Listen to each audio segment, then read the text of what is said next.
texto que ora nós acabamos de ler está em um dos livros poéticos da Bíblia Sagrada.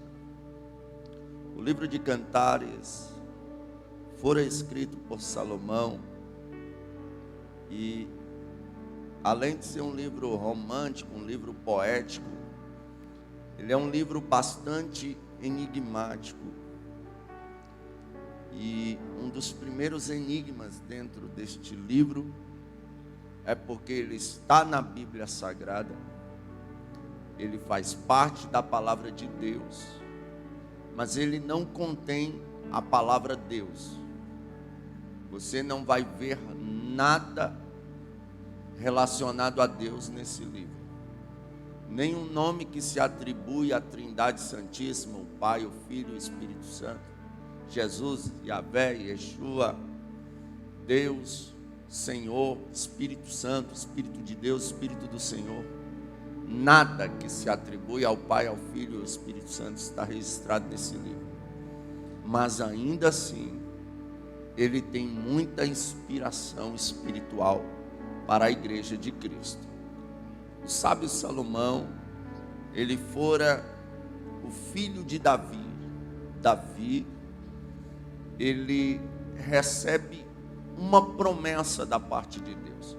Uma vez que Davi quis construir um templo para Deus, e Deus não deixou, por motivo de suas mãos serem sujas de sangue inocente, ou seja, pela morte de Urias, Davi se entristece, mas Deus usa o profeta Natã e diz: não fique triste, tu não vai construir o templo, mas o teu filho Salomão irá reinar, e este irá construir o templo.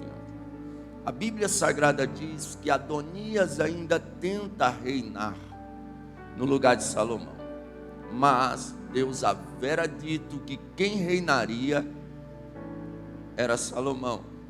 E a palavra de Deus não volta vazia.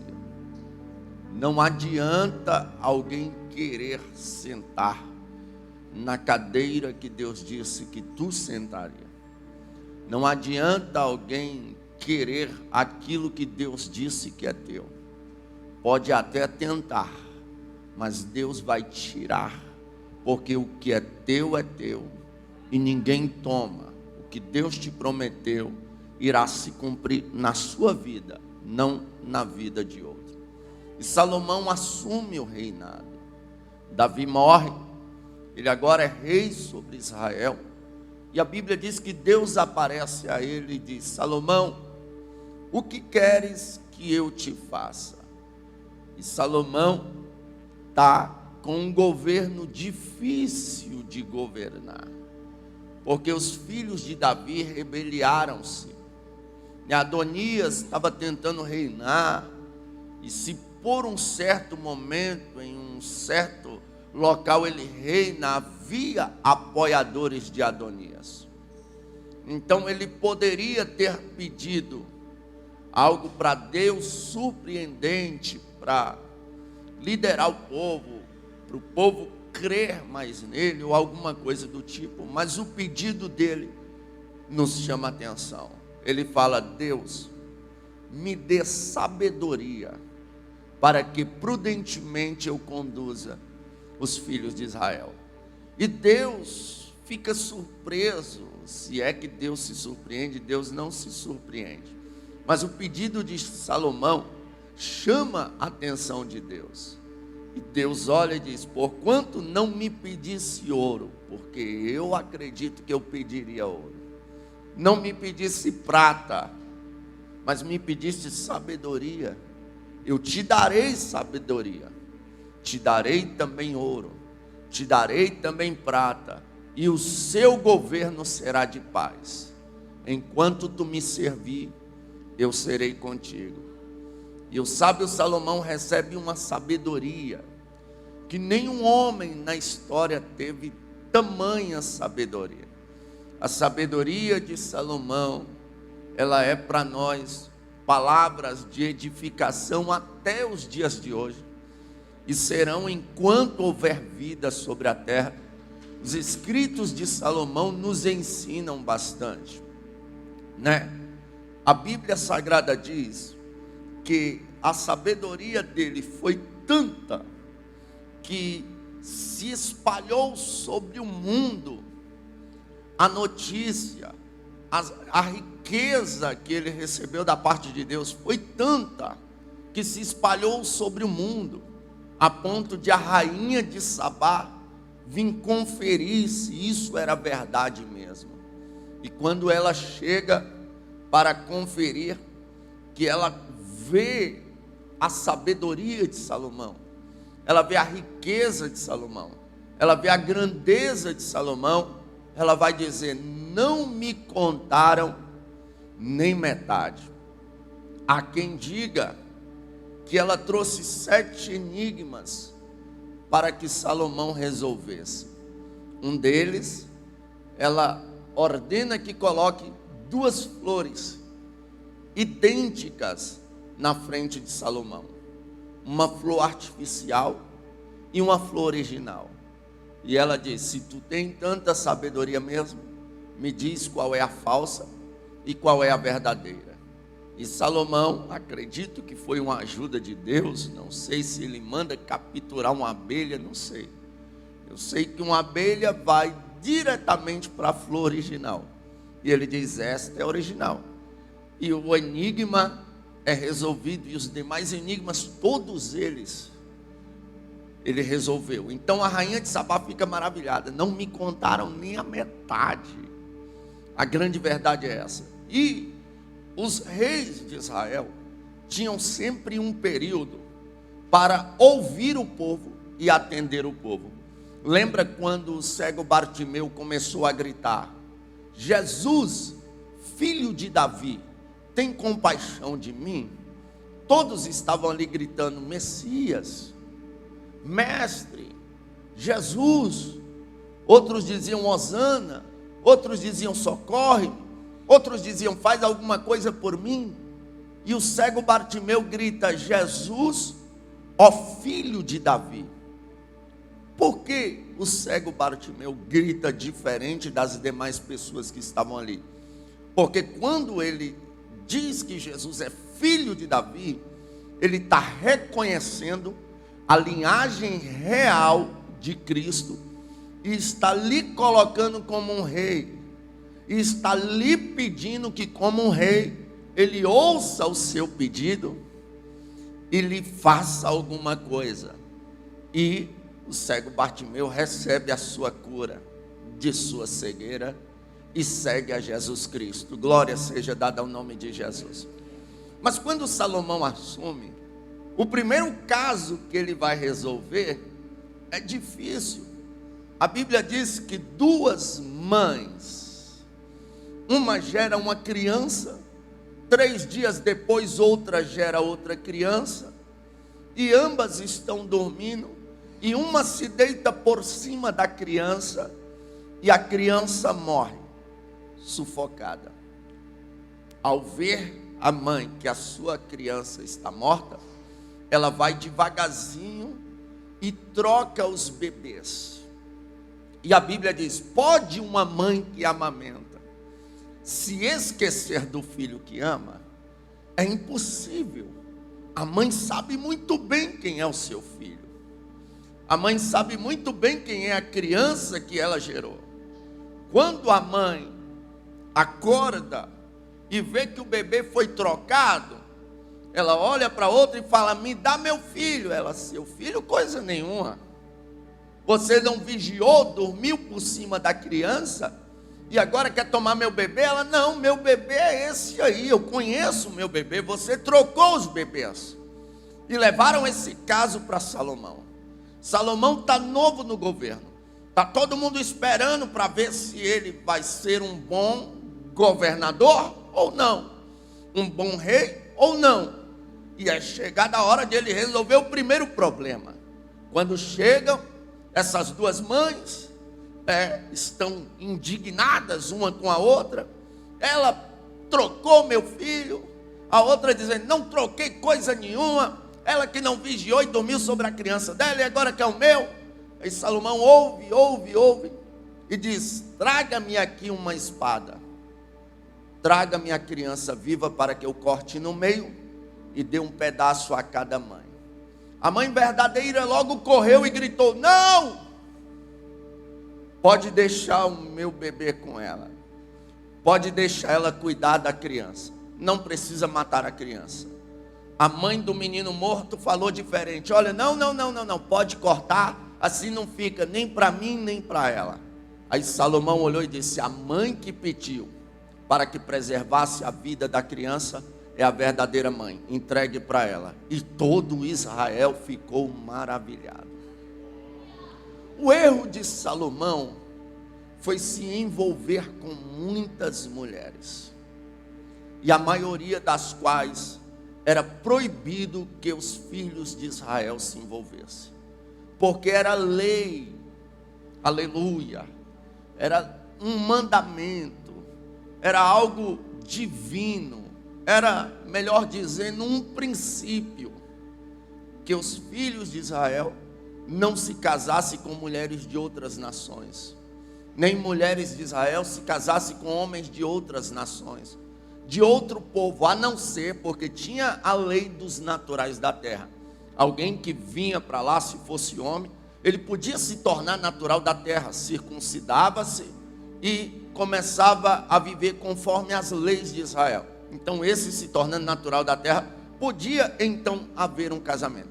E Salomão, ele vai se envolver com mulheres estranhas, mulheres que adoravam outros deuses, e isso vai lhes gerar problemas futuros.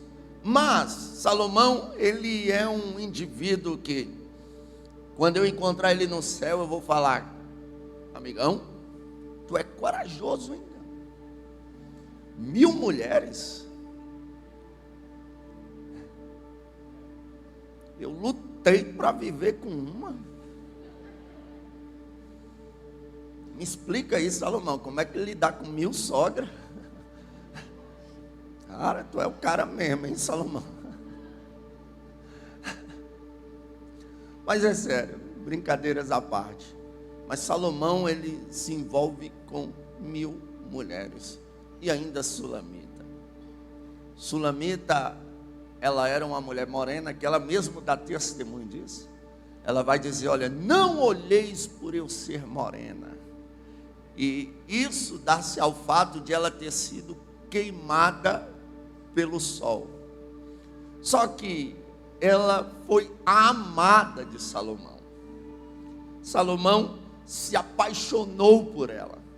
Salomão teve um romance extraordinário com ela.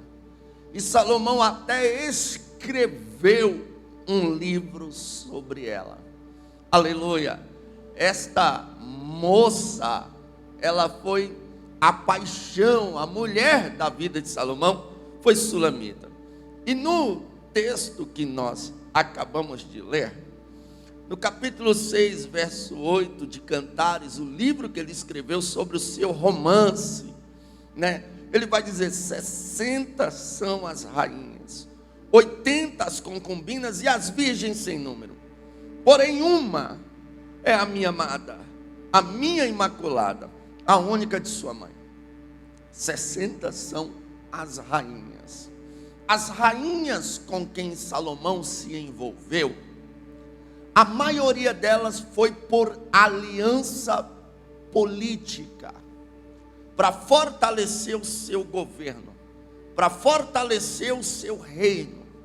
Então ele se relaciona politicamente com elas, e isso lhe traz danos terríveis, porque algumas dessas rainhas eram idólatras, e no fim de seus dias, Salomão estava prostrado, adorando outros deuses, porque a aliança política, ela é perigosa.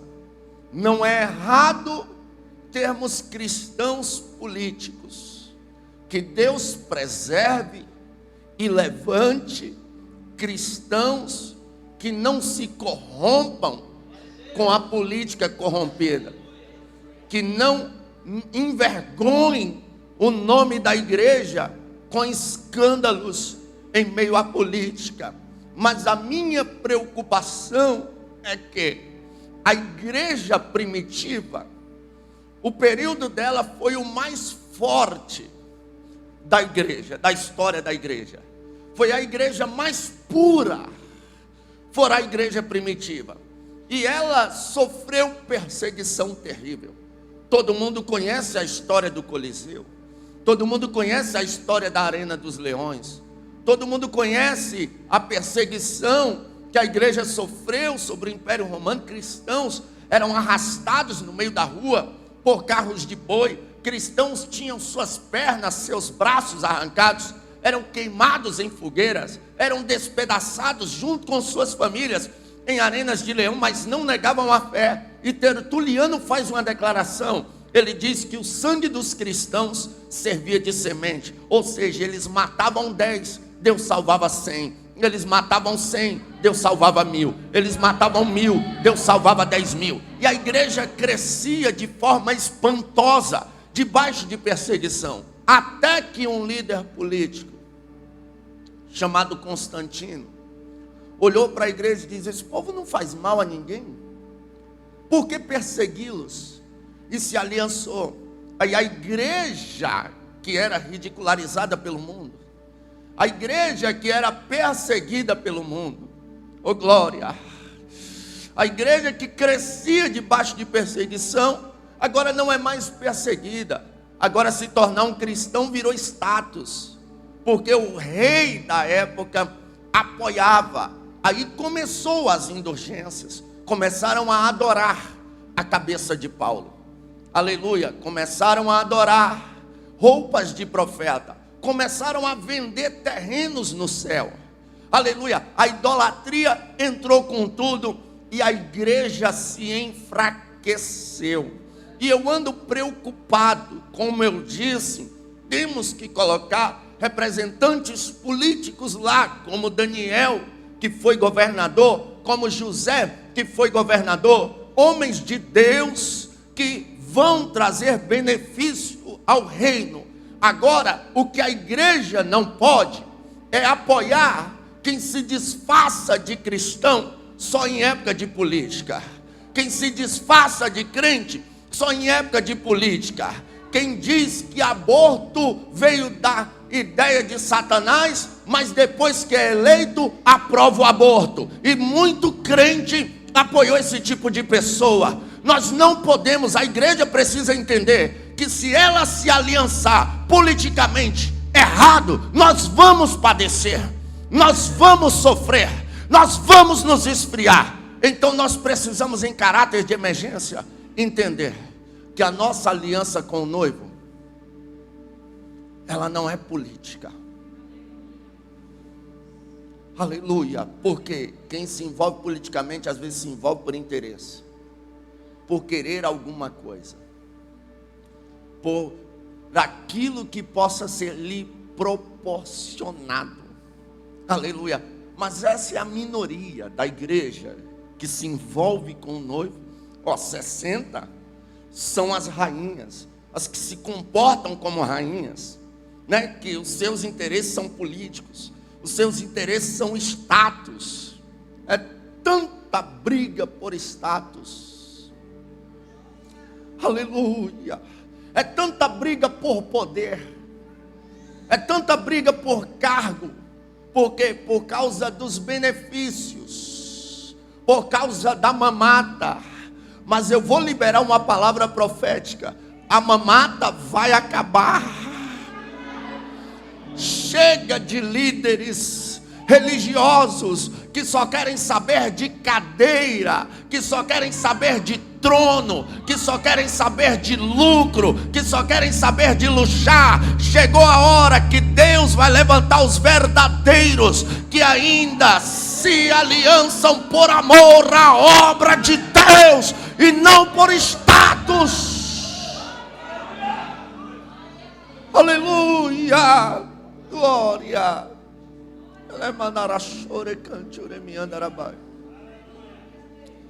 Brigas por poder. Eu já ouvi falar, aleluia, em eleição para pastores, que pastores compraram votos, igual políticos corruptos. Por quê? Para ficar no poder. Porque algumas denominações estão gerando mais lucro do que alma. Não estão interessados em alma, estão interessados em poder. Porque, aleluia, não deixam mais o Espírito Santo escolher o obreiro da frente da obra. Eles põem lá quem eles querem. Às vezes o filho nem tem chamada. Se o filho tiver chamada e Deus coloca ele, como colocou Salomão, aleluia, para dar continuidade ao reinado de Davi, é bom demais. Agora, se o filho não tem chamada, não é para colocar. Para quê? Para manter a família reinando, governando. Irmão, nós não somos descendentes da rainha da Inglaterra. Não. Nós somos servos de Deus. Aqui não funciona desse jeito. Aqui não é para manter a família. Aqui é para manter a igreja funcionando e almas sendo salvas para o reino. Mas os que se comportam, se aliançam com o rei, né? Com o rei Jesus aqui no caso. Como rainhas são poucos. 60 são as rainhas. Só que as concubinas aumentam. E 80 são as concubinas. E as virgens sem número. Olha só. O que eram as concubinas? As concubinas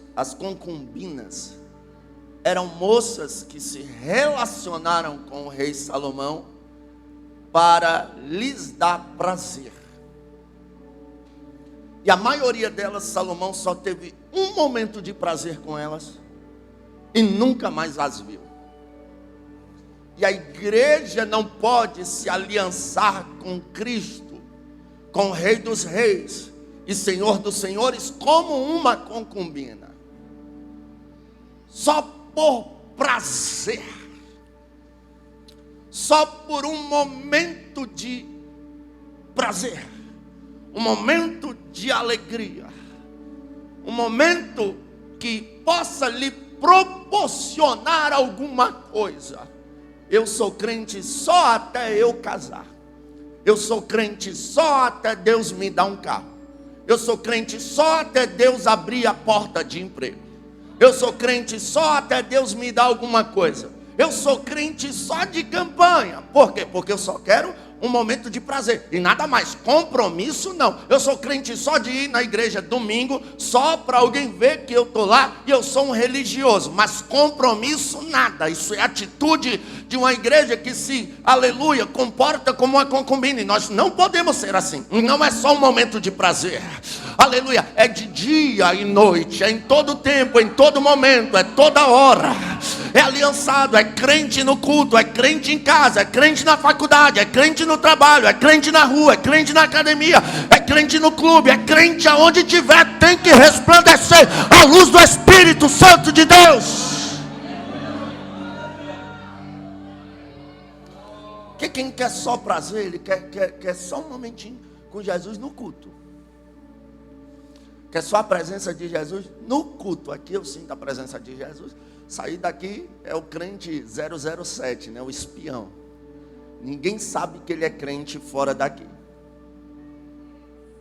E isso é um perigo. Mas por que algumas pessoas... Eu me lembro de Davi agora. Por que algumas pessoas não querem levar a presença para fora daqui? Davi, quando vai buscar a arca, a Bíblia diz que ele vem trazendo ela num carro de boi zerado.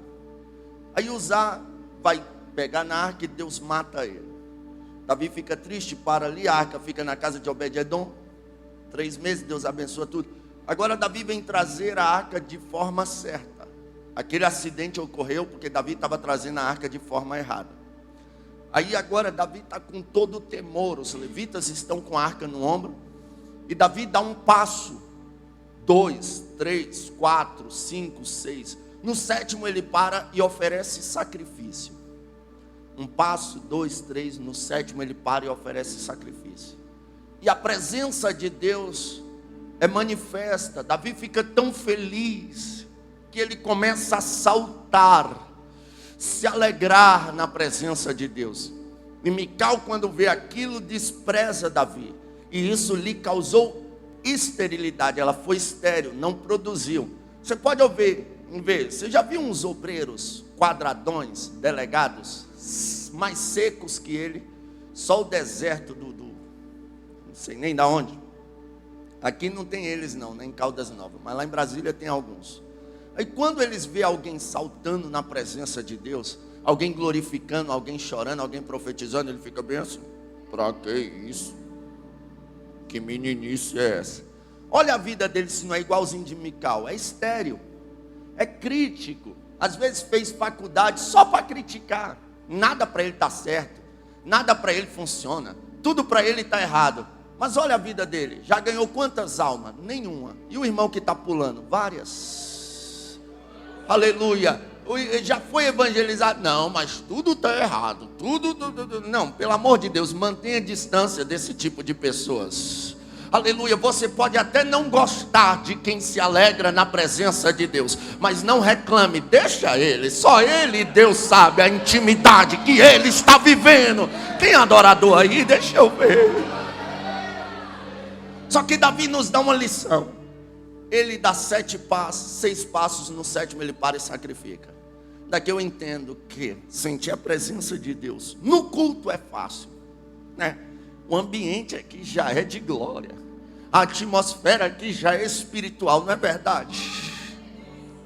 Mas para carregar ela tem que ter sacrifício. E é onde muita gente não quer. A Patricinha não quer deixar de ser Patricinha para carregar a presença de Deus. O playboyzinho não quer deixar de ser playboyzinho para carregar a presença de Deus. A mocinha sensual não quer deixar suas roupinhas curtas e imorais para levar a presença de Deus por onde passa. O rapaz sensual também não quer largar suas calças arrochadinhas, aleluia, para carregar a presença de Deus. Um mentiroso não quer largar a mentira. Que faz falcatrua, passa os outros para trás. Crente 171 não quer deixar seus negócios errados para carregar a presença de Deus. Mas isso é atitude de concubina. Só quer um momento de prazer no culto, só quer participar da igreja, aleluia, mas Deus não tem parte com esse tipo de pessoa. Deus está procurando gente que queira um relacionamento sério com Ele, aleluia. Mas, olha só, aumentou um pouquinho, né, o número de concubinas, mas ainda é pouco. 60 são as rainhas, 80 as concubinas, e as virgens sem números, incontáveis, demais. É claro que em alguns textos bíblicos as virgens representam a igreja, mas neste fator aqui, neste contexto desta mensagem, dessa revelação bíblica, as virgens aqui, as rainhas, mesmo que por status, por aliança política, tiveram um relacionamento com ele.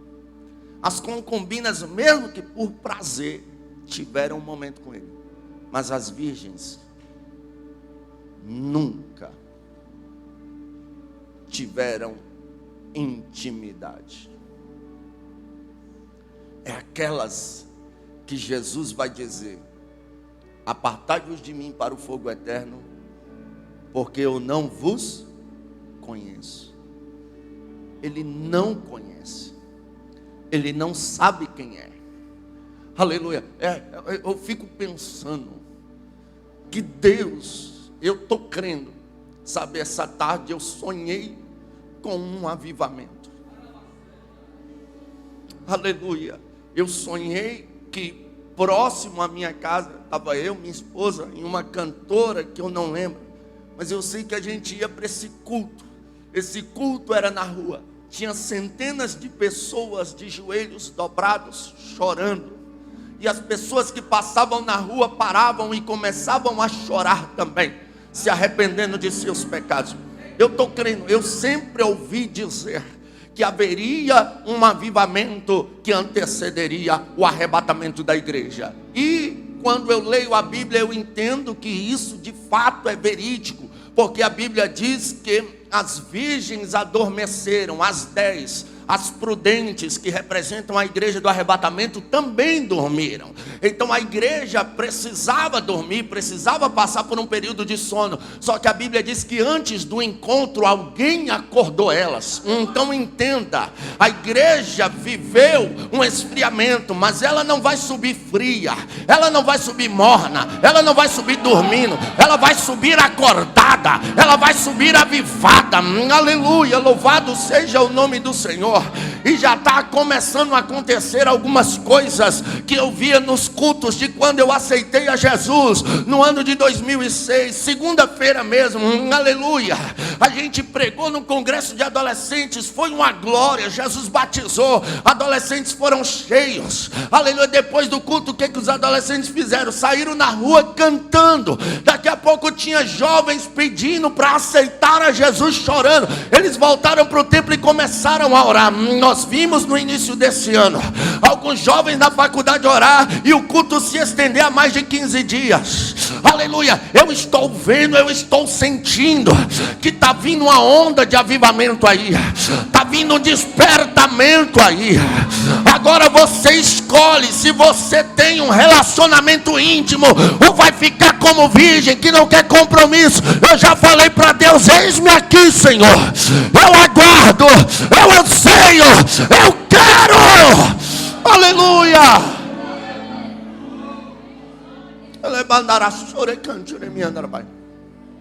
Em 2006, sabe, o desejo de aceitar Jesus, de ser batizado com o Espírito Santo do novo convertido, era muito grande. Por quê? Porque todos os jovens da mocidade praticamente eram. A irmã aceitava Jesus. No próximo domingo, as irmãs visitavam ela. Com 2, 3 domingos, ela estava no meio das irmãs, no conjunto. E como todas as irmãs eram batizadas com o Espírito Santo, ela ficava com vergonha de não ser e buscava até ser. E detalhe, era rápido, era 2, 3, 4 domingos no máximo, Jesus já estava batizando. Os jovens da mesma forma, os varões da mesma forma. Eu estava pregando lá em Curitiba. Aí eu fui num culto e eu falei com o pastor. Quando terminou, pastor, nossa, que a igreja é avivada, né? A Assembleia de Deus aqui é bem original, bem autêntica. Os irmãos, a igreja pegou fogo nos hinos da harpa. Ele falou: ô Gabrielzinho, não é nada mais do que já foi aqui. Falei: como assim? Ele falou: espera aí. Ele pegou uma fita e ele falou: olha o que era a Assembleia de Deus nos anos 90 aqui. E ele colocou aquela fita. Irmão, pense numa glória no culto. Ele disse: praticamente todo mundo era batizado com o Espírito Santo. Tinha gente que antes de aceitar Jesus era batizado e vinha correndo, chorando, aceitar a Jesus. Como as coisas se esfriaram? Por quê? Porque se levantou uma geração que quer ser virgem, não quer intimidade, não quer compromisso, não quer relacionamento. É gente que quer só uma ficadinha com Jesus. Só que Jesus não é desses. Ele não quer ficar por aí ficando com ninguém, proporcionando só um conhecimento de longe. Uma geração que honra com os lábios, mas o coração está longe. Uma geração que canta: vem com teu fogo, vem com a tua glória. Mas se ele vier, ele não se põe para ser cheio. Ele não se dispõe para viver aquilo que ele está cantando. Porque não passa de virgens. Não querem intimidade. Na verdade, não querem contato nenhum com Deus. Não sabem nem quem é Deus. Essa é a grande verdade. Não sabem quem é Jesus. Uma geração tão fraca de Bíblia que junta milhões de pessoas, ou milhares de pessoas, não vou ser exagerado, mas milhares juntas, para ouvir uma mocinha pregar sobre iPhone e ainda dão glória a Deus, pregar sobre melancia e ainda dão glória a Deus, e uma turma de pastor lá atrás, mais de 100, eu acho que é o que mais me choca, porque pastor de vergonha, aleluia, se não prega a Bíblia, ele toma logo o microfone, Porque o púlpito da igreja é sagrado, aleluia. Púlpito não é para contar história de carochinha. Púlpito é para pregar a palavra. Ah, pregador, você está sendo radical. Não, eu não estou sendo radical. É porque a minha Bíblia diz que ainda que desça um anjo do céu e pregue outra coisa a não ser a palavra, seja rejeitado, seja anátema. O que edifica? É história de carochinha? Não. O que edifica é a palavra, o que liberta a palavra, o que transforma é a palavra, o que exalta é a palavra, o que abate é a palavra, o que limpa é a palavra abre, a palavra fecha, a palavra bate, a palavra exalta, a palavra informa, a palavra confronta, a palavra nos faz viver um estilo de vida cristão, a palavra nos dá temor, a palavra viva é pela palavra. Mas quem não quer compromisso com a palavra vai viver como uma virgem. Só que 60 são as rainhas, 80 as concubinas, as virgens sem número. Mas uma é a minha amada, a minha imaculada. Quem quiser ser rainha, se aliançar por status que seja. Quem quiser ser concubina, ter só momentos de prazer, que seja. Quem quiser ser virgem, sem intimidade nenhuma, que seja. Eu quero ser a amada, a imaculada. E ela não é imaculada porque nunca errou, porque nunca pecou. A maioria de nós aqui temos um passado brusco. Nós somos a imaculada porque Ele derramou o seu sangue na cruz do Calvário. Aleluia. A palavra de Deus diz: misericórdia quero e não sacrifício, porque eu não vim chamar os justos, mas os pecadores ao arrependimento. Era prostituta, era ladrão, era drogado, era traficante, seja lá o que for que era. Aleluia. Para a sociedade não vale mais nada, para a sociedade não presta, mas para Jesus tem jeito. Para Jesus Ele ainda abre os braços e diz: vem fazer parte da minha amada, fazer parte da minha imaculada, da minha noiva preferida. Aleluia. Vem que eu vou vos lavar com sangue. Aleluia. Oh glória, oh glória. Deus não importa-se com o seu passado, Ele importa com o seu futuro. É o diabo que de vez em quando vem dizer sobre o nosso passado: ah, tu fez isso, tu fez aquilo, tu pecou, tu errou. E o diabo usa pessoas para apontar nossos erros do passado. Aleluia. Mas ele quer falar do nosso passado porque ele não pode falar do futuro dele, que é vergonhoso. O futuro dele é o lago de fogo, mas o nosso passado é sombrio. Aleluia. Diferente dele. Entenda, o passado de Satanás é glorioso e o futuro é sombrio. O nosso passado é sombrio, mas o futuro é glorioso, porque Ele nos amou. Aleluia. Nenhuma condenação há para os que estão em Cristo Jesus, que não andam segundo a carne, mas segundo o Espírito Santo de Deus. Nós somos a amada. Ele nos amou. Ele deu a vida por nós. Ele se entregou por nós. Aleluia. Mesmo nós não merecendo.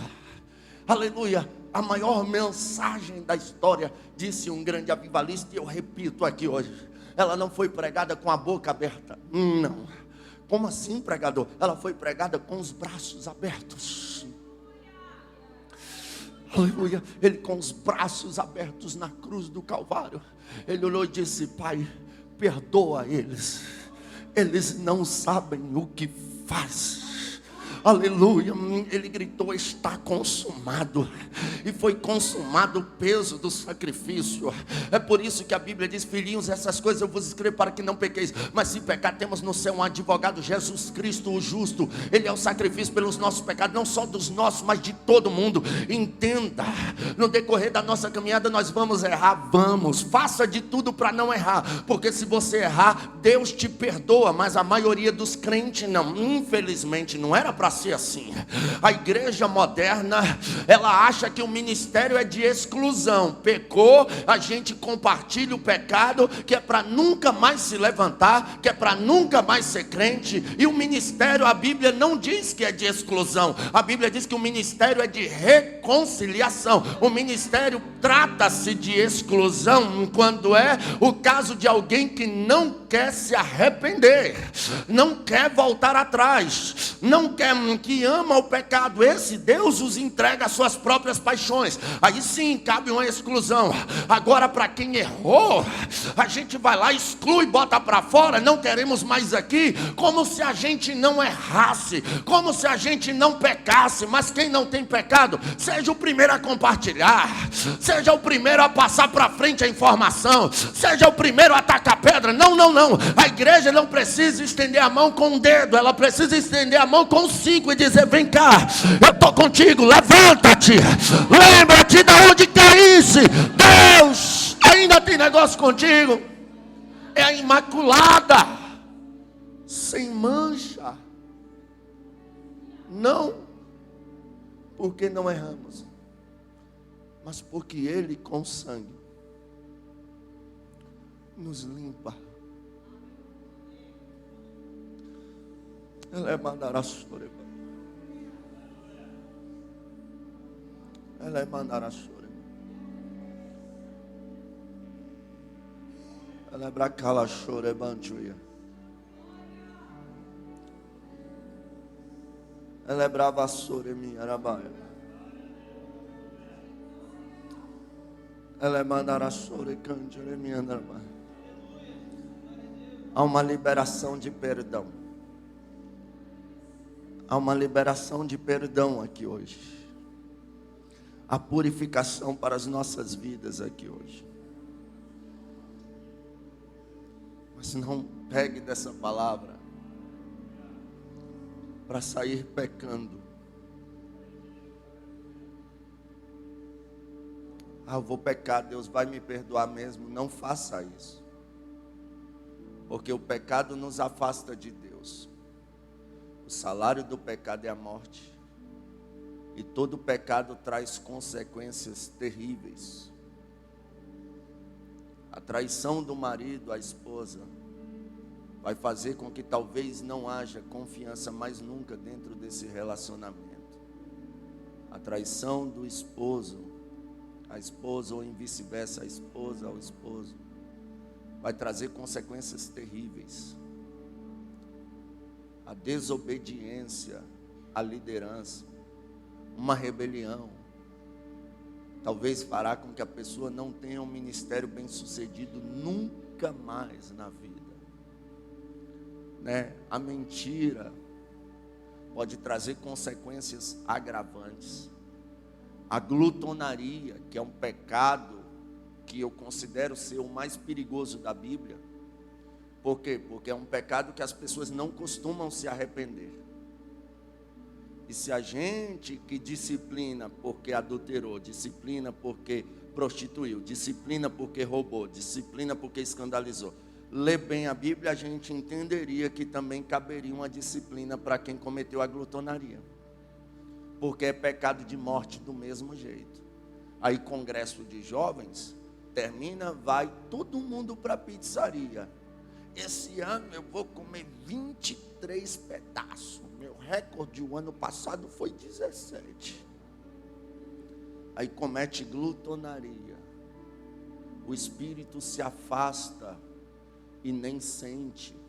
A Bíblia diz: e Sansão não sabia que o espírito havia se retirado dele. Paulo diz: se é que o Espírito de Deus habita em vós. Olha o perigo aí. Então a glutonaria é perigosa.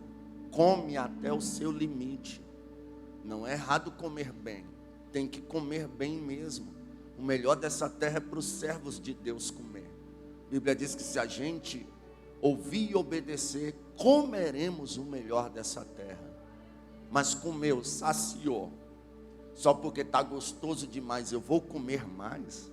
Só porque eu tenho o hábito de comer até passar mal. Eu já vi crente ir para a churrascaria, e levar um Aimosec no bolso. Vou comer até onde der, tomo, vou lá, porque eu estou pagando o rodízio, então tem que comer. Pelo amor de Deus, não faça isso. Cuidado, glutonaria é perigosa. Eu estou no Goiás, a comida de Goiás e a de Minas são as melhores do Brasil, então vocês provavelmente são mais tentados a cometerem glutonaria, mas não faça isso. O sábio Salomão disse: se tu és homem glutão, coloque um garfo na sua garganta. É pesado, é coisa que quase ninguém prega hoje, ninguém fala, mas glutonaria é um pecado de morte. Então evite pecar, evite fofocas, evite distribuir contenda. Cuidado, me contaram, me disseram, me falaram, são demônios perigosíssimos. Se você não viu, não passe a informação para frente. Se você não tem certeza, não passe a informação para frente. Aleluia. Eu vi uma frase ainda hoje em uma rede social que dizia: a fofoca morre no lábio de uma pessoa sábia. Aleluia. Então nós somos imaculados, amada. Ele nos ama demais, oh glória. E por Ele nos amar, Ele cuida de nós em todos os detalhes. Ele nos vê em tudo. Ele nos surpreende em tudo. Entenda, nós somos exclusiva dele.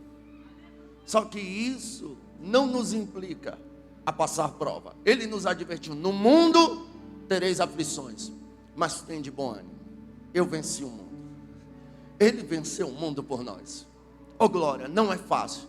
Sabe o que ele vai declarar para a amada dele? Oh glória, levanta, amada minha, formosa minha, e vem, porque eis que o inverno passou, a chuva cessou e se foi, aparecem as flores no campo, e o tempo de cantar chegou. Os cristãos verdadeiros têm passado dias de inverno, têm passado dias de perseguição, tem passado dias de dificuldade. Quem nunca dobrou o joelho e falou: Deus, eu não suporto mais, e só está aqui porque o Espírito Santo te ajudou a permanecer, a vencer essa dificuldade.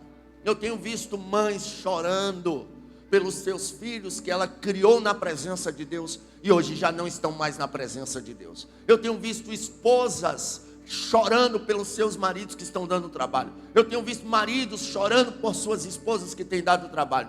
Eu tenho visto pessoas enfrentando dificuldades financeiras terríveis. Eu tenho visto uma igreja gemendo dia após dia, mesmo assim rompendo, porque ela não para. Tem uma canção que está bem conhecida aí, que diz que o Coliseu não parou a igreja, aleluia, os leões não pararam a igreja, e a igreja não vai parar nunca, aleluia, daqui para a glória, daqui para o céu. Mas está difícil enfrentar esse inverno, está difícil derramar essas lágrimas, está difícil viver diante de tanta prova, de tanta dificuldade, mas está chegando um dia, está chegando um momento que esse sofrimento vai acabar. Oh glória, a primeira coisa que Jesus vai fazer é levantar a igreja. Levanta, amada minha, aleluia. Está preparado para isso? Eu já falei durante essa mensagem e eu vou voltar a falar. Antes de ele chamar ela para si, ele vai levantar ela, aleluia. O mundo vai ter que respeitar a igreja, o mundo vai ter que entender que essa igreja tem um dono, e ele é o Rei dos reis e Senhor dos senhores. Vai haver um avivamento na terra, nós vamos voltar a ver, e vai ser coisa normal. Pastor Wesley, paralítico levantar aqui, surdo ouvir, mudo começar a falar em língua estranha, cego enxergar a glória de Deus descendo, aleluia. Vai haver um avivamento, aleluia, vai haver um avivamento. Demônios cairão por terra por onde a gente passar, pessoas serão salvas por onde a gente passar. Deus vai levantar, A primeira coisa que Deus vai fazer nesses últimos dias é levantar. Levanta, amada minha, levanta. É ordem do céu, levanta. Ele vai levantar um exército na terra. Ele vai levantar uma igreja atuante. Ele vai levantar uma igreja militante. Ele vai levantar uma igreja protestante. Ele vai levantar uma igreja guerreira. Que o sangue pode dar na canela, mas ele vai avante. Quem está comigo, levante a mão e dá glória a Deus. E depois que Deus levanta, amada minha, formosa minha, aí ele vai dizer: vem, agora vem, oh glória, vinde benditos de meu Pai, possuí por herança o reino que vos está preparado desde a fundação do mundo. Aleluia. Está chegando a hora de se cumprir a palavra. Não se turbe o vosso coração, crede em Deus, crede também em mim. Na casa de meu Pai há muitas moradas, senão não vou-lo teria dito. Irei vos preparar lugar para que onde eu estiver estejais vós também. Está chegando o momento para que vai se cumprir 1 Tessalonicenses capítulo 4, versículos 16 e 17. Porque o mesmo Senhor descerá do céu com alarido, voz de arcanjo, com a trombeta de Deus. Os que morreram em Cristo ressuscitarão primeiro, depois nós, os que ficarmos vivos, seremos arrebatados. Está chegando o momento de se cumprir, aleluia, que está escrito, oh glória, na primeira carta de Paulo aos Coríntios: porque na verdade nem todos dormiremos, mas seremos transformados ante o soar da última trombeta. Convém que isso que é corruptível seja revestido em corruptibilidade, isso que é mortal seja revestido em imortalidade. E quando isso que é corruptível, a nossa carne, se transformar em corruptibilidade, isso que é mortal se transformar em imortalidade, cumprir-se a palavra: tragada foi a morte pela vitória. É a igreja subindo, os que morreram em Cristo ressuscitando e bradando: onde está inferno, a tua vitória? Onde está a morte, o teu aguilhão? O aguilhão da morte é o pecado, a força do pecado é a lei. Mas graças a Deus e o nosso Senhor Jesus Cristo, que nos dá vitória. Está chegando a hora do arrebatamento. Abandará chorecante. Mas só vai subir a amada, só vai subir a imaculada, que estão fixos em tempo aqui, só vai fazer parte da recâmara secreta do rei aquele que renunciou, que abandonou o pecado. A igreja não pode andar de mãos dadas com o mundo. Eu termino esse sermão com uma frase do pastor Tiago. Tiago, na sua carta, disse: adúlteros e adúlteras. Ele não estava falando de adultério entre homem e mulher. Adúlteros e adúlteras, não sabeis vós que a amizade do mundo é inimizade contra Deus? Portanto, qualquer que se constitui amigo do mundo é inimigo de Deus. Se alguém ama o mundo, o amor do Pai não está nele. Purificai as mãos pecadoras, rasgai as vossas vestes, ou rasgai o coração e não as vossas vestes. É hora de fazer escolhas sérias. É hora de um despertamento. É hora de parar de brincar de ser igreja. É hora de pregador. Para mim, a palavra, a espada é de dois gumes. O primeiro a ser cortado aqui é eu. Está mais perto, né, do que você que está me ouvindo. Então, o primeiro a ser cortado é eu. É hora de pregador parar de brincar de ser pregador. É hora de pregador entender que nós não precisamos pregar mensagens bonitinhas, enfeitar a pregação ou pregar para fazer agenda. Eu prefiro não voltar nunca mais em uma igreja, mas pregar a verdade, porque meu compromisso não é com homem nem com mulher, nem com grande nem com pequeno. Meu compromisso é com a palavra. Eu prefiro pregar só uma vez, como já preguei em algumas igrejas, mas ter consciência limpa de que preguei a verdade que leva para o céu, do que, aleluia, me vender por oferta. Não vou me vender por agenda, não vou. Eu não nasci para isso, Jesus não me salvou para isso. Eu quero ir para o céu e eu quero levar crente também. Não entenda. Deus é abençoador? É. Olha para os crentes aí, o tanto que tem sido abençoados. Olha o tanto que Deus tem nos honrado. Aceitei Jesus, eu morava num barraquinho de madeira que nem banheiro tinha, na favela do Mingau Sol Nascente. Hoje eu ainda moro num barraco, mas não é de madeira, é de alvenaria, tem banheiro e é meu. Jesus me deu uma esposa, me deu filhos, me deu casa, né? Eu moro, me deu um carro para me andar. Jesus tem abençoado. Por quê? Porque a Bíblia diz: buscar em primeiro lugar o reino de Deus e a sua justiça, e as demais coisas vos serão acrescentadas. Se coloque de pé em nome de Jesus. Natália, cante aqui. Dá tempo, pastor, dela cantar? Sim, sim. Glória a Deus. Evangelista não consegue. Vai, acelere. Talvez tu entrou aqui assim, meio como rainha, como concubina, como virgem. Saia daqui como a noiva. Saia daqui como a amada. Saia daqui como a imaculada. És adorado entre nós,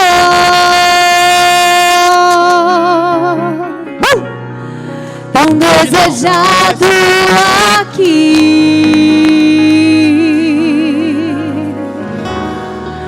mas nada se comparará com a glória que há de vir.